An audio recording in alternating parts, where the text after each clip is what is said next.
All right, Lucas, let's talk about a real man's plant, right? That's exactly right. Daylilies. That's right. It's my favorite flower. It's your favorite flower. That's right. And I actually have some at home, so I can't wait for this segment. Yeah, you're a real man's man. Real man's man, right. yeah. All right, we'll tell to my wife that. Real man's man, how about that? All right, so let's talk about the major types. Let's start with that. Right now, Daylily Hybrids, there's probably over 60,000 different hybrids. 60,000? And people get lost trying to figure out which ones they want to grow because there's so many different colors and diversity in the daylily itself, because you have some that are double, some that are spider looking form, you have some that are miniature, and the list goes on and on. But there's two main distinct types. You have a diploid and a tetraploid, and a diploid daylily has 2 sets of chromosomes. All right. And a tetraploid has 4 sets of chromosomes. So theoretically, if you're going to become a hybridizer, you're really concerned about that, because tetraploids only breed with tetraploids and diploids only breed with diploids. So a lot of people really aren't concerned with the tetraploid and diploid unless you're really going into hybridizing. But a lot of the tetraploid type daylilies are more showier, and diploids are more of the older ones, but there's still some beautiful diploids that people are still breeding with today. All right, diploids and tetraploids. That's right. How about that? All right, so let's talk about proper planting. All daylilies need full sun. Full sun. What's full sun mean to you? How many hours? 6 or more. Basically, 6 or more hours is what a daylily needs. And I see people put them in a lot of shade, and they don't bloom well. Daylilies will live in shade, but they just won't bloom enough. So we recommend 6 hours of full sun. Proper planting, most daylilies are pretty temperamental to, or not temperamental, excuse me, to soil. They're very tough, so we always call this the perfect perennial, because they're usually forgiving for wherever you put them in the landscape, whether it's really clay or really loose type soil or really sandy type soil. They do well in just about everything, so they're really forgiving of where we put them in the landscape. Yeah, mine are actually in a spot where, the drainage is not the best. Oh. And they still actually do pretty good. Yeah. Yeah. They're great plants. Yeah, they are good plants. All right, now let's talk about hybridizing though. This is probably the one area that I'm so passionate about, because people always want to improve on things that are in the past. So one of my favorite things to do is see what hybridizers are doing today and see what seedlings they're coming up with. And it's really easy for people to do that today. But you need to determine whether it's a diploid or a tetraploid daylily to begin with. So for today's purposes, we're going to assume that all these are tetraploid daylilies and that they'll breed with each other. So the main thing is you have to make sure that you get out there before the bees and any other pollinators to pollinate that flower. Because all it takes is one pollen grain. So it's easiest to go through, and we'll say, I wanted to use this pollen, and I wanted to go down here to this yellow one with this red eye, and I wanted to actually cross these two. So I take the pollen from this one, and I actually go to the pistil of this one, and all I do is a little dab, and that's all it takes. And then I leave it alone. So the flower will actually close up. I don't know if you can see it right here. It'll close up, and within a few days, if it actually took, the flower will fall off, and you'll see a little bitty seed pod start to form. All right. So it's really simple to do, and that's probably why there's 60,000 different cultivars on the market, because it's so simple to do that, because we're always trying to improve on the older daylilies. Wow. So you mentioned seeds in the seed pod. So can you tell us a little bit more about that? Yeah, luckily we were able to find a little bitty seed pod right here. So this is a fertile ovary basically producing the seeds. So theoretically, this one had been crossed with something else. So this is a seed pod. Once the seed pod gets large enough, it turns brown and it cracks open to reveal the black seeds. Once the seed pod cracks open, that means the seeds are ready.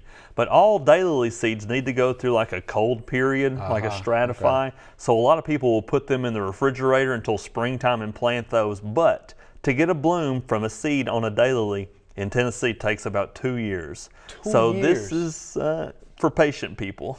Wow. Yeah. All right, so let's talk about dividing. What are the ways to divide and when to divide? It's easiest and it's best on the plant if you can divide it in the springtime. In the spring. If we go really late into the summertime, they're stressed out with drought stress, because in Tennessee, we have no clue when it's going to rain sometimes. And we can go 2 weeks every day with rain, and then we can go 8 weeks without rain. So sometimes we always tell people it's best to do it in the springtime, leave it alone in the fall time, and then just wait till the springtime till it comes up. So when the foliage gets about 3 or 4 inches tall, that's a great time to dig and divide in the springtime. Okay, so how do you divide it though? it's best. It's really forgiving also. Okay. This is another why. People will dig it up, and I've seen people just take a shovel and cut it down the center. Oh, yeah? But if you kind of bring up the plant and you shake off a lot of the soil, typically those plantlets, once it actually propagates itself, they'll kind of pull off on their own. And if you had a knife or I've seen people with different spades go through and cut them pretty easily, the clumps that way too. It's just like dividing any other perennial. Sure, okay. Yeah, kind of the same way, but they're pretty forgiving on that aspect also. Wow. Yeah. All right. We thank the Daylilies for being so forgiving. That's How about right. that? That's pretty And beautiful. tough. And beautiful, all at the same time. All right, so let's talk about resources for more information about Daylily. I'll tell you, the first one around the Memphis area is the Memphis familiar with Area them. Daylily Society. And I Yes. think you told me you spoke there recently. I sure did. And I that's sure a did. great group of great garden group. people. And they actually hosted our regional Daylily meeting I believe it was last year. So we got to tour a lot of Daylily gardens around Memphis and Mississippi, and it was just beautiful. Wow. Also, the American Hemerocallis Society is the national, basically the American Daylily Society. It's the national organization, and they put out a magazine called the Daylily Journal 4 times a year, and it's a fantastic magazine to show what's happening with daylilies all across the country. And I'm a member of the American Hemerocallis Society, so I'm always encouraging people to do that because it's a great organization to learn more about my favorite plant. Your favorite plant. My favorite plant. So if people wanted more information about Daylilies, could they call you? They could call me directly at the office. They can email me. I'm pretty active on Twitter, Instagram, Facebook, so they can hit me up anywhere, and I'd love to chat dailies. But if they're around Memphis, I would look about the Memphis area daily site because they always have speakers come in and visit them. But look on the American Hemerocallis Society website also, and there's a lot of different hybridizers websites that you can go see what people are actually creating and the ways of daylilies today. How did you learn that? Did somebody teach you that? Did you read about how to hybridize? My the high school biology teacher actually really kind of instilled this passion in me. He was a daylily and a hosta person, and when I was 16, because most 16-year-olds like daylilies, right? All right. He would always sell daylilies, and I would go, and he was breeding some, and he was from East Tennessee, a little town called Spring City. So I would always go over there and see what was blooming every day, because a daylily, the bloom only lasts 24 hours, thus the name daylily. Right. So the Latin name is Hemerocallis, which is Greek for beauty and day. So it's kind of an older type name, so you can know that for Jeopardy when you go on Jeopardy someday. But I've always been fascinated since I was about 16, and now that I'm the old age of 34, I'm still really passionate about them because I always love all the different hybrids and see what people are coming up with today. All right, well, we're glad you brought that passion today for sure.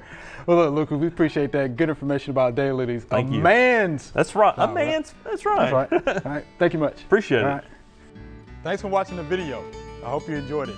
To find out more information on this topic, just click on the familyplotgarden.com link in the description.